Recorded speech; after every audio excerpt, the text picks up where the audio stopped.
अच्छा देखो एक बात बोले, भोरेन को सरताज कौन है हमारे ब्रज में?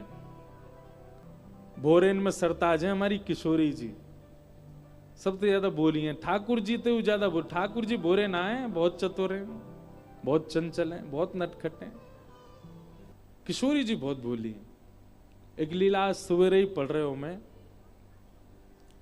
कि किशोरी जी एक दिन नौका विहार कर रही हैं और नौका विहार करके जैसे ही लौटी तो लौटते ही नौका से उतर के श्री यमुना जी के पास बैठ गए, क्योंकि यमुना जी को वर्ण श्याम वर्ण है। या हमारे जब कभी भी श्याम सुंदर कहीं और हो में, श्री किशोरी जी को स्वभाव है वो यमुना जी को ही देखती रहे, क्योंकि उनको वर्ण श्याम है। श्याम वर्ण को देख करके श्री जी को मन लगे और देखते देखते किशोरी जी को अपनो ही प्रतिबिंब दिखने लगो श्री यमुना जी में।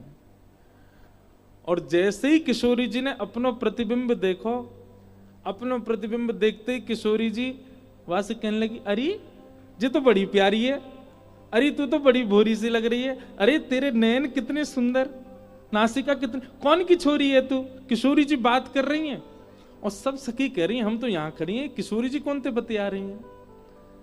और जैसी सब गई, सबने जाकर के देखो तो विशाखा जी ने सबको रोको, बोले सुनो कोई आगे मत जाओ, लीला देखो, लीला देखो क्या कर रही हैं।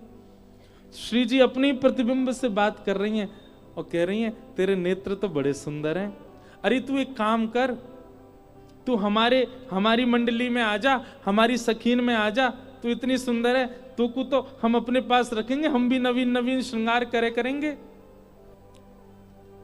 अरे अपना नाम तो बता, अरे शर्मा काय को रही है, काय को ना बता रही अपना नाम। तभी किशोरी जी पीछे से बुला में ललता विशाखा आदि सबके नेत्रों में प्रेमाश्रु भरे हुए, कितनी भोरी हमारी किशोरी जी। अरे ललते ने कहियो देखियो ये कौन की छोटी सी छोरी है, इतने सुंदर या की अलकावली, इतने सुंदर या के नेत्र, इतनी सुंदर नासिका, अरे या के ओष्ठ तो देख, जब बोले का देख बोल तो रही है लेकिन या की आवाज ना आ रही, मेरी जैसी बोल रही है लेकिन या की आवाज ना आ रही। यातने पूछतो ये कौन की लाली है, और सुन ये इतनी सुंदर है, या को अपनी सखी समाज में रखेंगे ना, हम भी या को श्रृंगार करेंगे। ललता विशाखा आदि सखियां सब जाकर के श्री किशोरी जी के चरणों में दंडवत हो जाती हैं, बार बार बल्लियां लेती हैं, हे श्यामाजू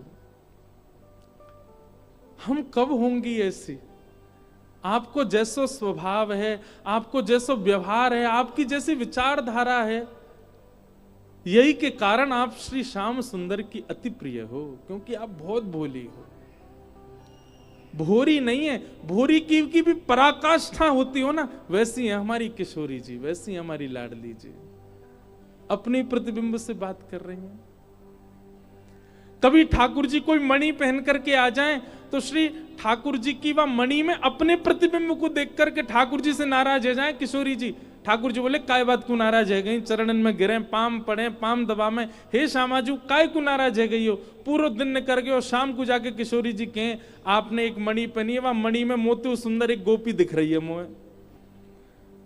तब लाल जी बोले ये आप तो सुंदर कोई और गोपी लाए जे आप ही हो। हे किशोरी जी इतनी भोरी हो कि अपने प्रतिबिंब को देख के खुद ही मोहित है जाए वहां पे, इतनी सीधी है हमारी श्री किशोरी जी।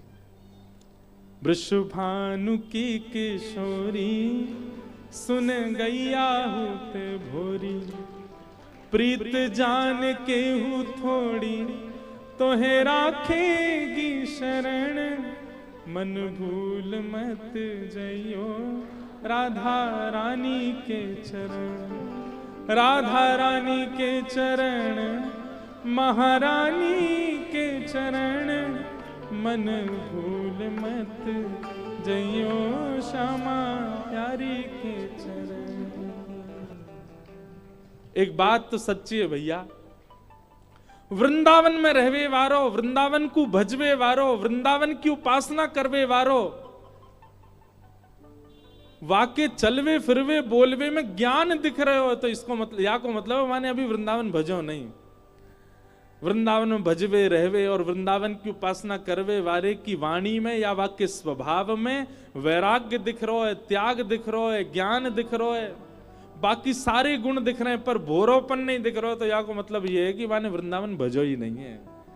और या फिर यूं कह दो कि वो तो वृंदावन को भज रहो पर वृंदावन ने वाकु स्वीकार कियो नहीं है। वृंदावन स्वीकार कियो होगो, वृंदावन यदि स्वीकार करेगो तो सहज है जाओगे, सीधे है जाओगे, बोरे है जाओगे। और जादना भोले बन गए, जादना सीधे सहज है गए, वही देना श्यामाजू किशोरी जी, श्री ठाकुर जी आपको अपनी सखी समाज में शामिल कर लेंगे। बोले हाँ जे है हमारे लायक या को ले लो। जब तक ठाकुर जी को लगे बहुत चतुर है महाराज, ठाकुर जी भी कहें दूर ही रहो जाते तो